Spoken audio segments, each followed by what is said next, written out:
Hermanos, buenas tardes. Quiero platicarles la parábola del gusano. Este era un gusano que se sentía espiritual y un día salió del jardín y se puso a caminar por la banqueta. Apareció el propietario de la casa y le gritó: gusano, regresa a tu lugar porque te voy a pisar. Pero el gusano continuó su trayecto.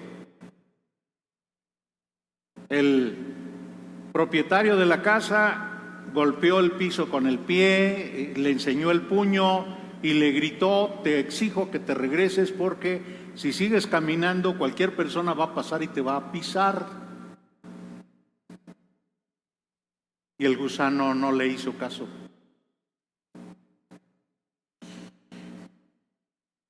En la Biblia aparece un símil, una metáfora parecida a ese gusano, y a mí me gusta esa ilustración. Mi cerebro es tan limitado que es imposible que yo pueda comprender el mensaje, la voluntad, el propósito, los principios, la verdad de Dios. Así que necesito la ayuda de Dios, así como ese insecto necesitaría una ayuda sobrenatural para que pudiera comprender el mensaje de peligro que se cierne sobre su cabeza. Esto me da pie para recordar que el Señor Jesús tuvo que acercarse con personas religiosas. Se sentían muy orgullosas de su entendimiento bíblico. Ellos memorizaron muchos fragmentos de la Sagrada Escritura. Incluso memorizaron comentarios de sus maestros que se habían acumulado a través de los años. Ellos enseñaban. Y apareció el Señor Jesús pretendiendo enseñarles que su entendimiento estaba equivocado, que ellos necesitaban aprender a estudiar la palabra de Dios. Uno de estos especialistas eruditos en el texto bíblico hebreo se llamaba Nicodemo. Y una buena noche se convenció a sí mismo y decidió ir a buscar a ese carpintero, ese hombre que provenía de una de las regiones más ignorantes de Israel,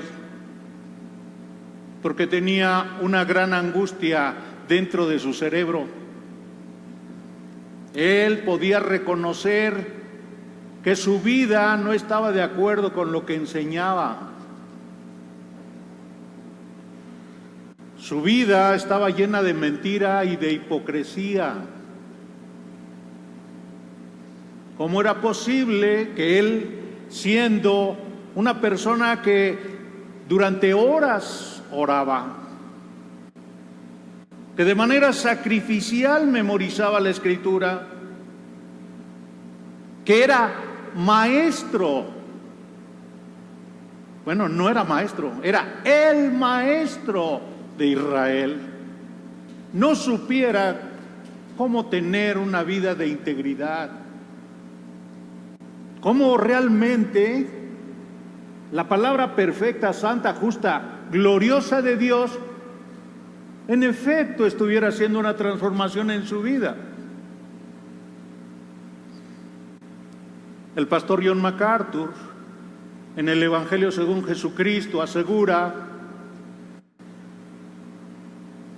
que el hecho de tener conocimiento de la Escritura, tener un alto concepto de esta santa palabra, de conocer al Dios vivo, verdadero, inmutable, creador de los cielos y de la tierra, que es 3 veces santo y justo, que a pesar que el hombre comprenda que Él es un pecador y necesita la ayuda de Dios,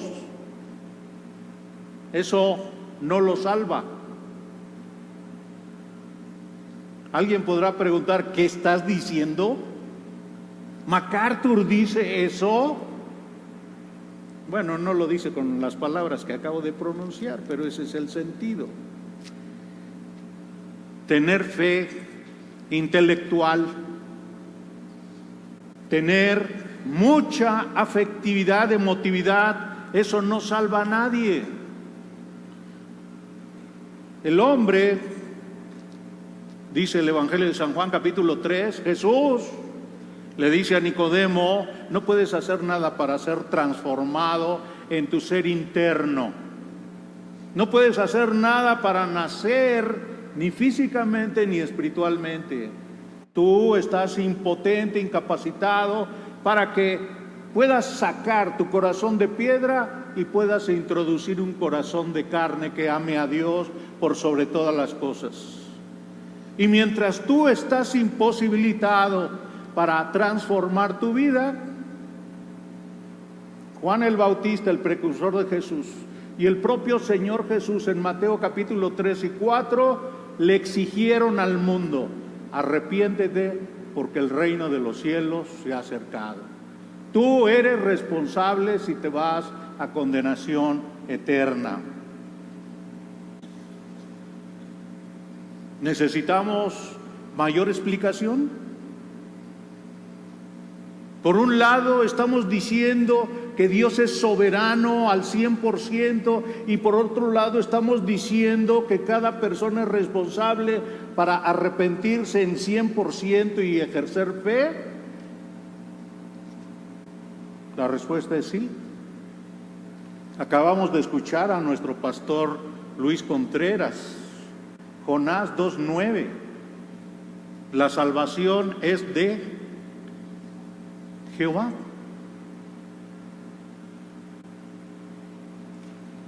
Jesús exigió el arrepentimiento para ser salvado. Entonces en el texto bíblico aparecen estas dos verdades que dentro de nuestro cerebro racional, lógico, naturalista, es imposible conciliar.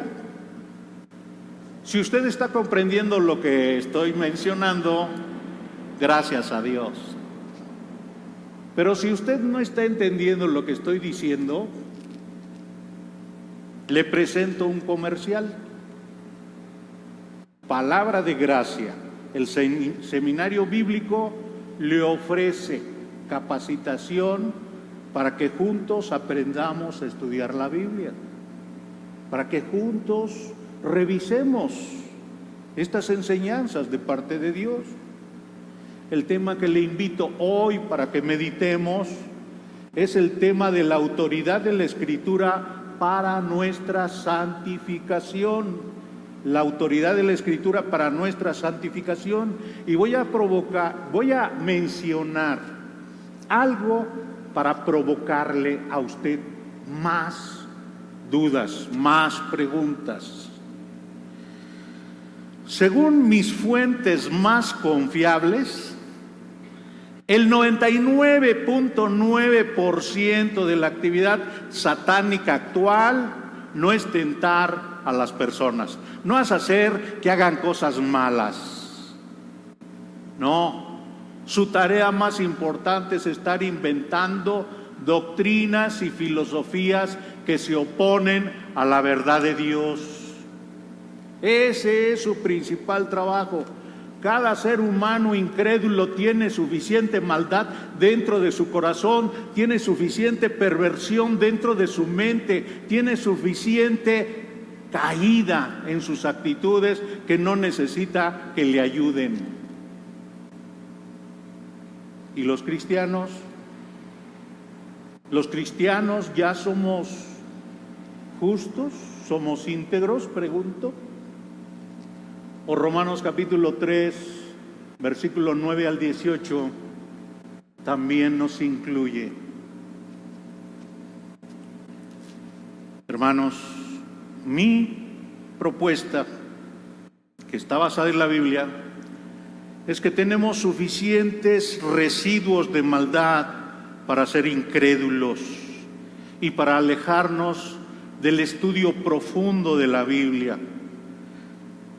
En efecto, volteamos, caminamos por la calle, vemos cualquier anuncio, cualquier medio de comunicación, esos celulares que usted tiene la costumbre, algunos de ustedes, de estar cargando y de estar utilizándolos como su herramienta vital, contiene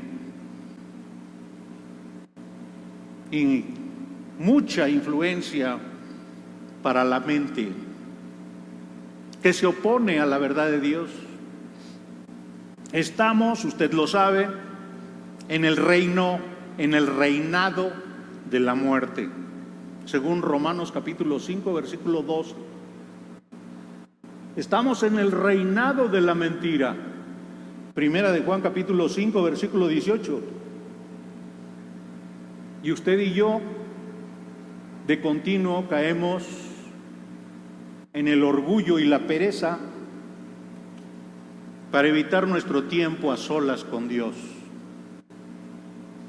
Y es muy fácil que nos detengamos en la información tipo flash que nos están surtiendo por todos lados. Personas que se parecen a los atenienses del libro de los Hechos capítulo 17. Andan picando por un lado y por otro, queriendo encontrar filosofías nuevas, sorprendentes, maravillosas. Es por eso, por esta condición social, por la que es tan importante reflexionar sobre nuestra actitud ante la autoridad de la palabra de Dios. Y le voy a pedir que busque en su Biblia el Salmo 119 y leamos de los versículos 169 al 176. Salmo 119, versículos 169 al final. Es la última letra del alfabeto hebreo. La palabra de Dios dice así en Salmo 119, versículo 169. Que llegue mi clamor ante ti, Señor. Conforme a tu palabra, dame entendimiento. Llegue mi súplica delante de ti. Líbrame conforme a tu palabra. Que profieran mis labios alabanzas, pues tú me enseñas tus estatutos.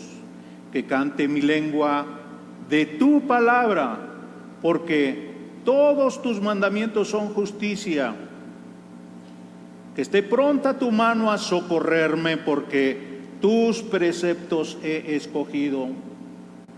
Anhelo tu salvación, Señor, y tu ley es mi deleite. Que viva mi alma para alabarte, y que tus ordenanzas me ayuden. Me he descarriado como oveja perdida. Busca a tu siervo, porque no me olvido de tus mandamientos. Le invito para que hagamos una oración. Dios todopoderoso y eterno, Dios sabio, que has tenido misericordia de nosotros y nos has llamado a tu salvación. Te suplicamos que nos guíes a través de tu palabra y podamos entender nuestra necesidad de que tú continúes dándonos tu palabra para que crezcamos en santidad. Nos ponemos en tus manos en nombre del Señor Jesús. Amén. Aquí vamos a encontrar que el salmista nos enseña tres áreas de dependencia para ser preservados en buena relación con Dios. Tres áreas. Número 1, la oración. Número 2, la alabanza. Y número 3, nuestra restauración espiritual.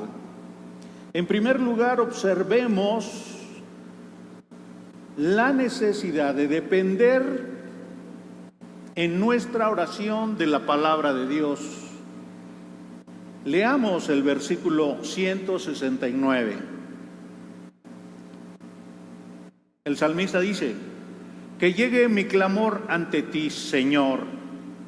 Conforme a tu palabra, dame entendimiento. La palabra clamor se refiere a una oración guiada por el júbilo, como si fuera un grito de alegría. Esta palabra se utilizó en el primer libro de Reyes, capítulo 8, versículo 28, cuando Salomón dedicó el templo de Jerusalén que había edificado. Él dijo: atiende a la oración de tu siervo y a su súplica, oh Señor Dios, para que oigas el clamor y la oración que tu siervo hace delante de ti. Así que el salmista está utilizando esta misma palabra, y dentro de su conciencia y dentro de su emoción anida este canto suplicante, este ruego gozoso a Dios. El destinatario, como usted nota, ahí aparece la palabra Señor, no es cualquier Dios, no es cualquier Dios, es Yahweh o Yahvé. Es el Dios verdadero y fiel, es el Dios autoexistente, es el Dios autónomo, independiente, es el Dios que ha decidido de manera voluntaria establecer un pacto, una relación de pacto con algunos hombres que Él ha escogido. Este nombre aparece en Éxodo capítulo 3, versículo 15. ¿Y qué es lo que le está pidiendo el salmista a este Dios poderoso? Observe esta expresión última, las dos últimas palabras del versículo: dame entendimiento. Está pidiendo tener comprensión, habilidad, capacidad para discernir la palabra, tener un conocimiento especializado. Esta palabra el autor la ha atesorado en su corazón. A través de todo el Salmo 119 ha estado continuamente mencionando su amor, su dedicación, el tiempo que ha dedicado a la palabra. Él conoce la palabra de Dios. Entonces, ¿por qué está diciendo dame entendimiento? Bueno, la respuesta es porque necesita entender para vivir lo que dice la palabra de Dios. No es suficiente un entendimiento o un saber solamente intelectual. Es necesario un discernimiento, es necesario una reflexión, una meditación para que la palabra de Dios aprendamos a vivirlo. Reflexionemos las formas como vivimos esa palabra.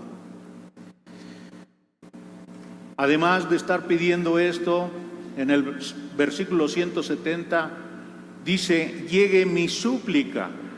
La palabra súplica también se está refiriendo a un ruego, pero esta palabra se utiliza para pedir misericordia. Entonces, cuando el autor está haciendo su oración dirigida a Dios, está suplicando compasión de parte del Señor. El rey David le escribió el Salmo 6:9 a Dios y le dijo: el Señor ha escuchado mi súplica, el Señor escucha, recibe mi oración. Salomón, puesto también de rodillas en segundo libro de Crónicas, capítulo 6, versículo 19, mencionó: no obstante, atiende a la oración de tu siervo y a su súplica, oh Señor Dios mío, para que oigas el clamor y la oración de tu siervo. Note que estas personas, mientras sienten gozo, mientras sienten dependencia de Dios, confianza en Dios, no tienen una actitud arrogante, demandante, exigente. ¿Cuál es la actitud? Dígamela usted, por favor. Es un júbilo, es una súplica por misericordia. Dios no está obligado a recibir esta demanda. Esta es una oración que se produce dentro de un corazón humilde, que reconoce la distancia que hay entre Dios y el ser humano. Una persona que tiene en su conciencia su incapacidad para entender cabalmente la palabra de Dios. ¿Por qué? Porque Dios es santo y el ser humano es caído, corrompido, temporal. Dios está apartadísimo del ser humano, dice Isaías. El Señor Jesús, platicando con sus discípulos, les dijo en Mateo capítulo 6, ustedes orarán así: santificado sea tu nombre. Y realmente es una oración difícil de comprender. Lo que está diciendo el Señor Jesús con sus discípulos es: cuando tú estés en oración con Dios, suplícale que te ayude, para que dentro de tu cerebro, dentro de tu conciencia, seas capaz de comprender la enorme distancia y diferencia que hay entre tú y Dios. Dios, te suplico, ayuda a mi cerebro caído, limitado, temporal, para que pueda entender un poquito lo infinitamente santo, sabio, soberano, justo que tú eres, porque yo no tengo ninguna referencia cerca de ti para poder comprender esa realidad. Ayuda a mi alma a reconocer lo alejado que yo estoy de tu carácter glorioso. Aquí en el Salmo 119, 170, el autor suplica por misericordia y pide ser liberado de su condición. Él no está confiando en ejércitos, en su habilidad intelectual, en su experiencia, en la tradición del pueblo judío. No está confiando en ningún instrumento ni mérito humano. Sabe que Dios ha prometido atender a quien viene a Él en actitud humilde, al corazón contrito y humillado, tú no despreciarás, oh Señor. En Génesis, Jacob oró a Dios y le recordó su promesa de librarlo del peligro de su hermano. En el capítulo 32, versículo 12, le dijo: porque tú me dijiste, de cierto te haré prosperar. Y Jacob estaba confiando en que Dios iba a cumplir con su promesa. Estamos notando, en primer lugar, que el salmista muestra dependencia en la oración.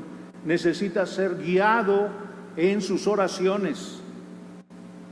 ¿Qué orar? ¿Por qué orar? ¿Cómo orar? Dice Romanos 8, no sabemos cómo. Necesitamos la ayuda del Espíritu Santo. Y en segundo lugar, dependencia en la alabanza. Dependencia en la alabanza.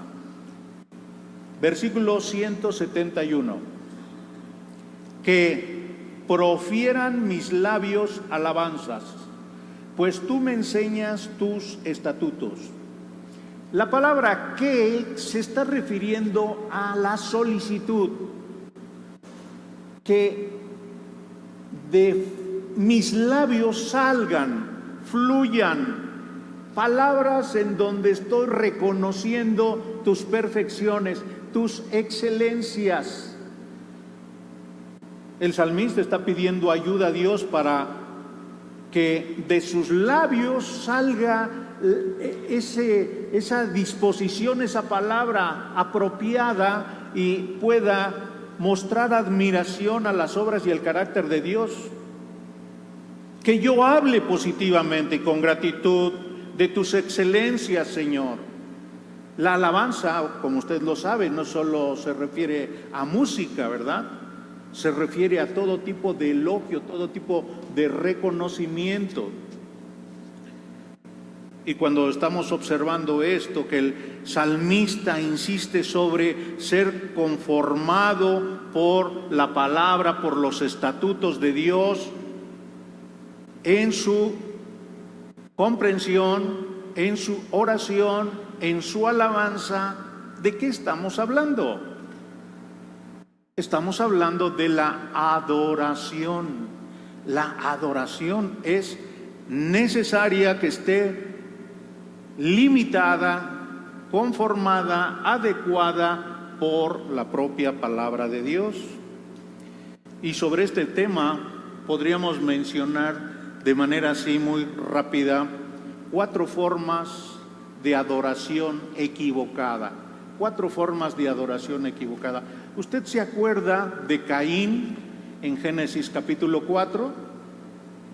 Él se dirigía al Dios verdadero, pero con un procedimiento inadecuado. Dios verdadero, procedimiento inadecuado. Una segunda forma de adoración falsa la encontramos en el Salmo 115. Los incrédulos tienen ahí sus figuras hechas de madera, de piedra, de metal, y se dirige su adoración a dioses falsos. 1 Corintios dice que son demonios los que están trabajando atrás de todos esos dioses falsos. La tercera adoración equivocada o falsa, nosotros la encontramos en Juan capítulo 4, cuando el Señor está platicando con la mujer samaritana y el Señor le asegura a esta mujer: ustedes adoran lo que no saben. Saben del Dios santo, del Dios verdadero, pero no saben adorar. Una cuarta forma de adoración falsa es la adoración de los fariseos. Tan cercanos estaban de la verdad, dirigida al Dios verdadero, con procedimientos dictados por Dios, así que cumplían con procedimientos verdaderos, pero con una actitud equivocada, arrogante. Dice Romanos capítulo 10, versículo 3, ignoraron la justicia de Dios y pusieron mejor su justicia propia, su justicia personal. Consideraron que ellos eran lo suficientemente buenos, justos, piadosos, como para no necesitar el sacrificio de Cristo. ¿Y cuál es la adoración adecuada? La adoración que Dios ha aceptado a través de todos los tiempos y que los judíos del tiempo del Señor Jesús no pudieron comprender. Usted la recuerda en Juan capítulo 4, versículo 24. Dios es espíritu y los que le adoran deben adorar en espíritu y en verdad. Como estamos notando en este salmo, aparecen palabras intercambiables que se están refiriendo a lo mismo. En el versículo 169 dice tu palabra. Versículo 170, tu dicho. Versículo 171, tus estatutos. 172, 73 y 76, tus mandamientos. 174, tu ley. 175, tus juicios.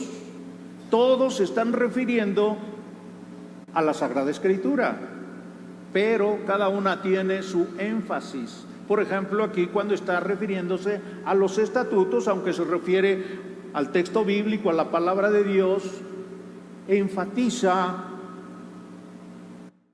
el sentido de reglas, reglamento para vivir, normas que permiten la unidad con otros. Son instrucciones de parte de Dios que dicta sobre los límites de cómo va a ser la conducta de este hombre. Entonces este hombre está comprendiendo los mandamientos de Dios y sin embargo dice, tú me enseñas tus estatutos. Y a pesar de eso, ha pedido a Dios entendimiento para obedecer esos mandamientos. ¿Cómo puedo obedecer tus exigencias, Señor? Y esa es una actitud correcta, hermanos, porque la Escritura, como dice Romanos capítulo 3, versículo 19, es para quedarnos callados. Y versículo 20 dice que es para exhibir nuestro pecado, la enorme distancia que hay entre la perfección y la gloria de Dios y nuestra condición. A mí realmente me gusta mucho que este hombre dude de lo que entiende del texto bíblico. Muchos de nosotros venimos al texto y creemos que entendemos y hasta nos atrevemos a enseñar. Pero gracias a Dios por hombres que Dios ha regalado a la iglesia y nos ayudan a comprender, a comparar lo que significa el texto bíblico. El Señor Jesús tuvo necesidad de explicarle a Nicodemo y en el capítulo 23 de Mateo a los fariseos, a los escribas, ¿por qué? Ellos creían que entendían, ellos habían memorizado, ellos enseñaban, pero el Señor tuvo que explicarle que aunque eran eruditos de lingüística, no podían comprender el Evangelio. Hermanos, esto es humillante a nuestra capacidad intelectual. A Dios le importa no solo que tengamos comprensión intelectual, sino que tengamos una disposición de alma, de humildad dependiente, que su Santo Espíritu nos esté ayudando a aplicar el texto bíblico. Ayer nuestro hermano Lucas Alemán explicaba cuál es una utilidad del texto bíblico. Me detengo con la palabra redarguir. ¿Qué es redarguir? Argumentar en nuestra contra, decirnos que estamos mal, que no tenemos la perfección de Dios y por lo tanto necesitamos corregir. Dios nos dice cómo debemos corregir. Qué tristeza que haya personas que dicen que oran mucho, pero su oración no está conformada a la palabra de Dios. Qué tristeza que haya personas que se sienten aplastadas por el peso del texto bíblico, se sienten culpables y debilitados y se deprimen, pero no hacen ninguna corrección porque no se quieren alinear a la obediencia a la autoridad de la Escritura. Así que, hermanos, estos son textos preciosos, útiles para nuestra vida interior. Si nosotros estamos afianzados en el texto bíblico, vamos a poder defendernos de toda falsa enseñanza. Pero si nosotros no estamos aferrados y no estamos entendiendo realmente el sentido del texto bíblico, cualquier enseñanza, cualquier moda religiosa nos va a confundir. Continuamos. Salmo 119, versículo 172. Que cante, sigue el Señor, el salmista con la alabanza, que cante mi lengua de tu palabra, porque todos tus mandamientos son justicia. Este hombre tiene un alto concepto de la palabra. Aquí repite, además de palabra, tus mandamientos y les atribuye este carácter divino. Solo Dios es justo. Y debido a que la palabra tiene la naturaleza divina, entonces la Escritura es justa, nos hace justos, nos justifica, nos explica dónde termina, dónde empieza la justicia. Dios exalta su palabra al nivel de su propia persona, al nivel de su propio carácter. En el Salmo 138, versículo 2, el salmista anotó, porque has engrandecido tu palabra conforme a todo tu nombre. Dios pone su carácter, su persona, sus obras, todo Él en un alto concepto. y quiere que nosotros también tengamos de su palabra un alto concepto. Dios exige no solamente obediencia externa como la que estaban haciendo los fariseos, sino que Él exige obediencia interna y obediencia externa. Usted recuerda la instrucción que Dios le dio a la segunda generación de judíos después del exilio. En Deuteronomio capítulo 6, versículo 4, Moisés les procuró grabar dentro de la mente: escucha, oh Israel, el Señor, nuestro Dios, el Señor uno es. Amarás al Señor tu Dios con todo tu corazón, con toda tu alma, con todo tu ser interior, con toda tu fuerza. Estas palabras que yo te mando hoy estarán sobre tu corazón. Deuteronomio 6, 4 al 6. Y cuando nosotros revisamos nuestra adoración congregacional o nuestra adoración familiar o nuestra adoración allá a solas, debemos preguntarnos: ¿están enfocadas nuestras oraciones en Dios, en su palabra? ¿Están dirigidas nuestras alabanzas a exaltar el carácter de Dios o para animarnos, para emocionarnos? ¿Están nuestros cantos y nuestras oraciones centradas en nuestro yo, mi? Estamos estudiando 3 áreas de dependencia para ser preservados en buena relación con Dios. Número 1, la oración. Número 2, la alabanza. Número 3, restitución espiritual. Restitución espiritual. Versículo 173. Que esté pronta tu mano a socorrerme, porque tus preceptos he escogido. El salmista está diciendo: dame amparo cuando caiga sobre mí la maldad, la agresión. Protégeme contra el ataque de mis enemigos. Ayúdame en mi debilidad, en mi ignorancia. Defiéndeme contra mí mismo. Señor, tengo la inclinación a ser incrédulo. Dios prometió ayudar y sostener, luchar con Judá, con la tribu de Judá, durante el reino dividido. En Isaías capítulo 41, versículo 10, y en el Salmo 119, versículo 94, Dios promete a sus elegidos preservarlos, y sin embargo nos exige obediencia. ¿Cómo es eso? No lo sé, pero eso es lo que enseña la Biblia. Es por eso que el salmista suplica socorro divino y asegura de manera personal estar comprometido con obedecer la palabra de Dios voluntariamente. Versículo 174. Anhelo tu salvación, Señor, y tu ley es mi deleite. Usted sabe, anhelo es un deseo profundo, apasionado, ferviente. Desea la salvación de Dios.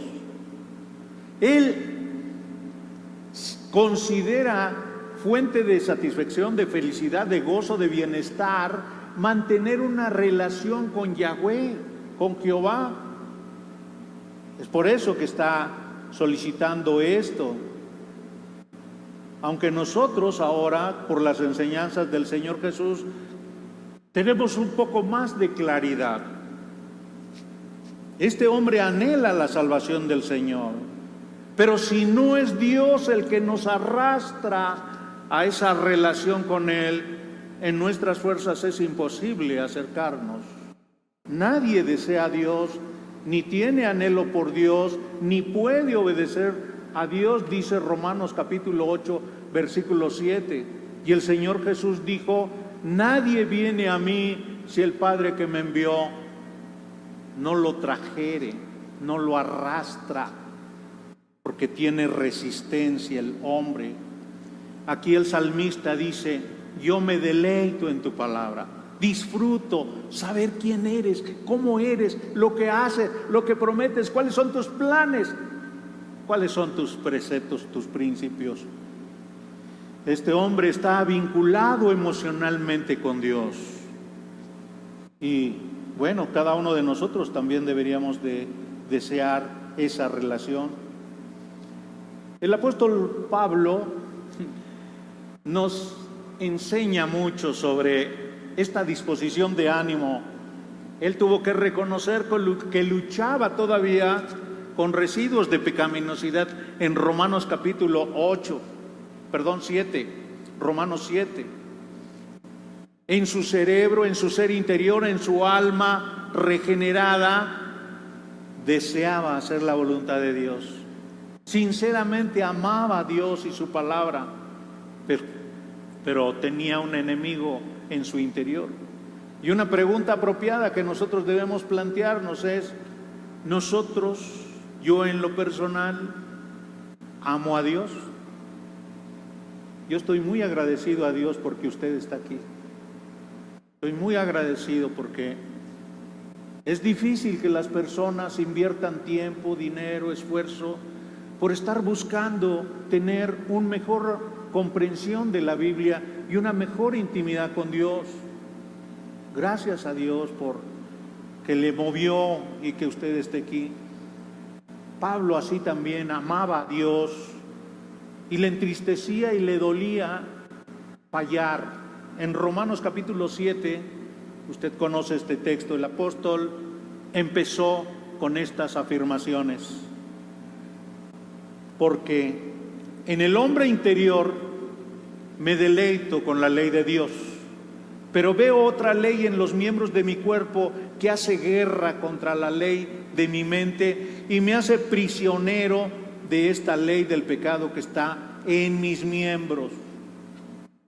Miserable de mí, ¿quién me librará de este cuerpo de muerte? Gracias a Dios por Jesucristo, Señor nuestro. Así que yo mismo, por un lado, con la mente sirvo a la ley de Dios, pero por el otro, con la carne, a la ley del pecado. Esta es una realidad dentro del hombre y la mujer regenerados.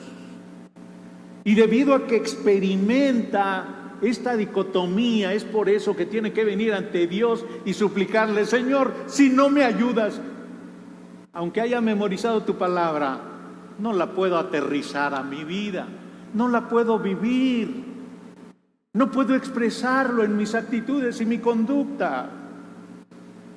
Esta bendita realidad solamente la puede conceder el Espíritu Santo. Es verdad, Dios Padre nos eligió desde la eternidad pasada.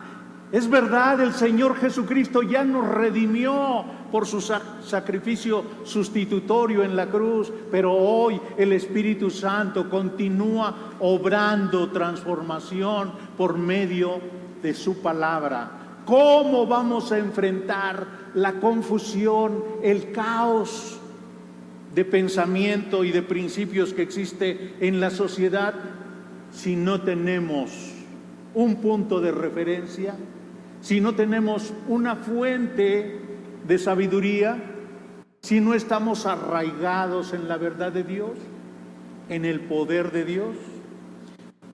Salmo 119, versículo 175. Que viva mi alma para alabarte y que tus ordenanzas me ayuden. Nuevamente sigue suplicando, sigue en oración. Alabar, ya dijimos, es ensalzar la grandeza de Dios, es reconocer sus obras en un acto de adoración. Pero Él también está pidiendo: vivifícame, Señor. Y este vivificar nosotros lo conocemos como el Evangelio. Toda la Escritura es inspirada por Dios, útil para enseñar, enseñar quién es Dios, enseñar quién es Cristo, enseñar quiénes somos nosotros, enseñar qué es el pecado, enseñar nuestra condición, redarguir, corregir, instruir en justicia. El salmista lo ha comprendido. La palabra no nada más sirve para salvar, la palabra también sirve para condenar. Seremos juzgados por la palabra. Jesucristo es la palabra viva, dice Juan capítulo 5. Entonces el autor desea que gracias a la palabra esté fundado su discernimiento, versículo 169, su oración, versículo 170, su alabanza, versículo 171, su justicia, versículo 172, su voluntad, versículo 173, sus afectos, versículo 174, su ayuda, versículo 175, y su corazón humillado, su corazón humillado. Salmo 119, versículo 176. Este es preciosísimo. Me he descarriado como oveja perdida. Busca a tu siervo, porque no me olvido de tus mandamientos. Bueno, y nosotros al estar leyendo este texto, tenemos que plantearnos una pregunta.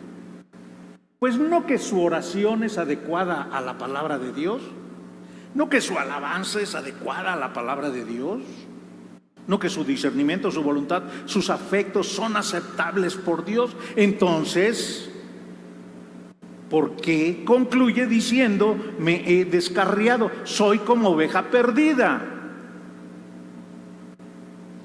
Descarriarse significa perder el rumbo.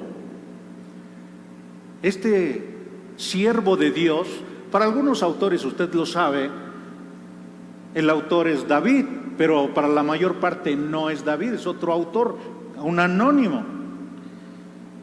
Lo cierto es que él dice que se extravió, y esta palabra extravió es la misma que se utiliza en Génesis capítulo 21, cuando Agar, por su arrogancia, su desprecio a Sara, que era estéril, cansó a la familia y le expulsaron junto con su hijo para que se fuera por el desierto a vagar errante, sin dirección, sin meta.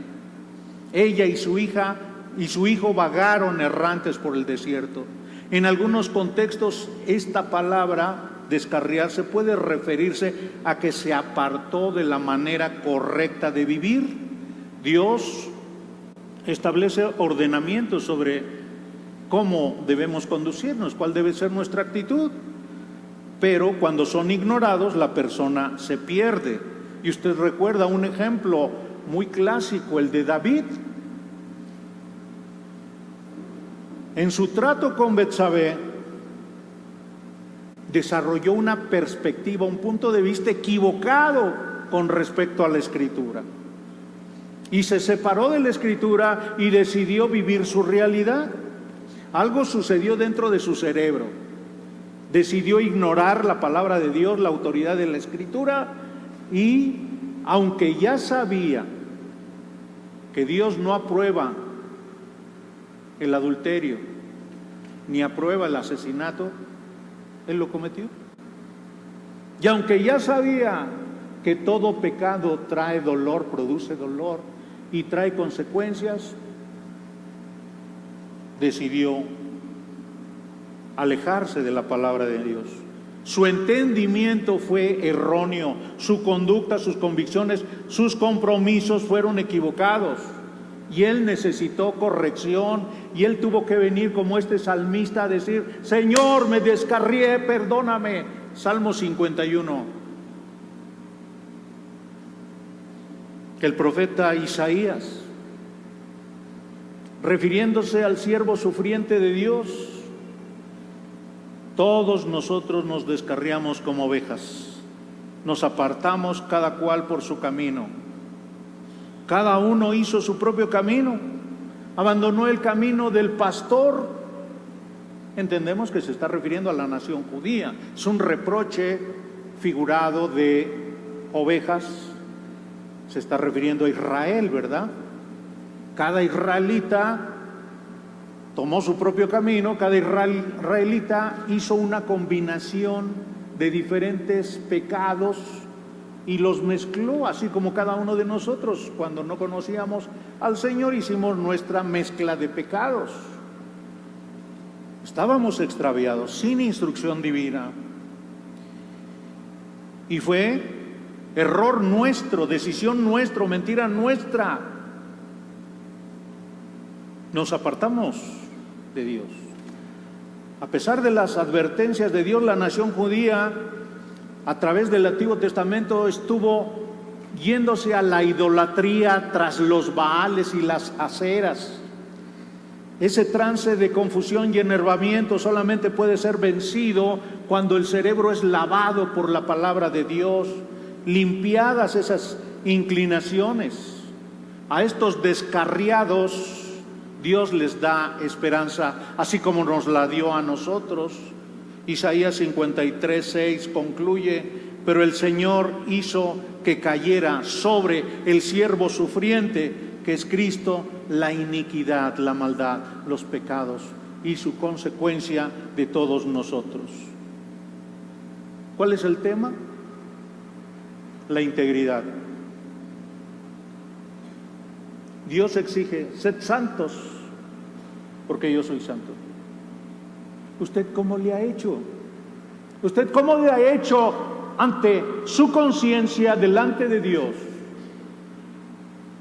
Para algunos de nosotros es fácil fallar en la oración. Ni somos dependientes, ni reconocemos que no sabemos orar. Tampoco somos constantes. No somos prontos a identificar nuestro pecado. ¿Y cuándo fue la última vez que pedimos perdón? No somos sensibles a la grandeza, la sabiduría, la majestad, la santidad de Dios. Y nuestros cantos, nos gustan los cantos sentimentales, emotivos, las baladas así sensuales, los cantos anecdóticos, o buscamos cantos que nos enriquezcan espiritualmente, porque nos llaman a admirar y honrar la obra y el carácter de Dios. ¿Cómo le ha hecho con respecto a la justicia usted? ¿Tenemos un trato justo con todas las personas y más dentro de nuestro hogar? Algunos de nosotros tenemos que mejorar mucho. La palabra de Dios siempre nos confronta y siempre nos da esperanza. Es un llamado de Dios a tener integridad con su palabra. Escuche esto, por favor. ¿Usted ha aprendido el día de ayer y hoy algo de la palabra de Dios por medio de estos predicadores que el Señor nos ha traído? ¿Ha aprendido algo? ¿Ha quedado maravillado porque hay esa riqueza, esa profundidad, esas verdades tan incomprensibles? Si es así, entonces usted y yo todavía podemos aprender algo. Necesitamos ser enseñados por Dios. Dios tiene instrumentos, tiene pastores, tiene maestros, tiene siervos fieles que están estudiando el texto bíblico y quieren caminar cerca de nosotros. ¿Cuál fue la razón del extravío del salmista? Él reconoció dos aspectos. Por un lado, la soberanía de Dios y su responsabilidad. Pero la falla no está en Dios. Él es perfecto, Él es glorioso. Entonces, ¿dónde está la falla? En Él mismo, en el salmista. Y por eso me identifico con una persona como estas. Porque él dice: Todavía soy humano, aún soy imperfecto, aún fallo en muchos momentos con conductas y actitudes, con pensamientos. Esto se parece al publicano de Lucas 18, ¿se acuerda? Subieron 2 hombres a Jerusalén, al templo seguramente. Jesús lo relata. Uno era fariseo y el otro publicano. Sobre el cobrador de impuestos, Jesús dice en Lucas capítulo 18, versículo 13, se quedó un poco atrás. Yo no sé si había columnas, pero yo me imagino allí casi ocultándose atrás de la columna, de rodillas y golpeándose el pecho y diciendo: Señor, aquí tengo un traidor, aquí traigo lo malo, Señor, perdóname. Dice que el Señor Jesús que ni siquiera se atrevía a levantar la mirada hacia el cielo. Cuando se daba golpes en el pecho decía: Dios, ten compasión de mí, perdóname por todo lo malo que he hecho. En el caso mío yo no diría solo lo que he hecho, lo que he pensado, lo que he visto, lo que he oído, lo que he dejado de hacer. El salmista suplicó a Dios porque tenía esperanza. Dios, todavía tienes trabajo conmigo. Busca a tu siervo. Soy tuyo, te pertenezco. Son 3 áreas en las que el salmista nos llama a depender de Dios para mantener una buena relación con Él. Oración, alabanza, restitución espiritual. Que Dios nos ayude para que aprendamos a depender de Él. Inclinemos nuestro rostro y oremos. Padre, usa tu palabra. Que nuestra conciencia quede convencida de que eres tú quien está hablando a nuestra alma para que nos arrepintamos y corrijamos nuestras actitudes con respecto a la autoridad de tu palabra. Tú nos das mandamientos, no sugerencias, no opiniones. Tú nos exiges santidad. Gracias, Dios, por tu pueblo que lo has traído para que caminemos juntos reflexionando sobre estas verdades. Te suplicamos que animes a cada hombre, cada mujer, y si, Señor, les concedes el deseo de que se una con nosotros y caminemos como hermanos, que tengamos esa oportunidad. Bendito seas en nombre de Cristo. Amén.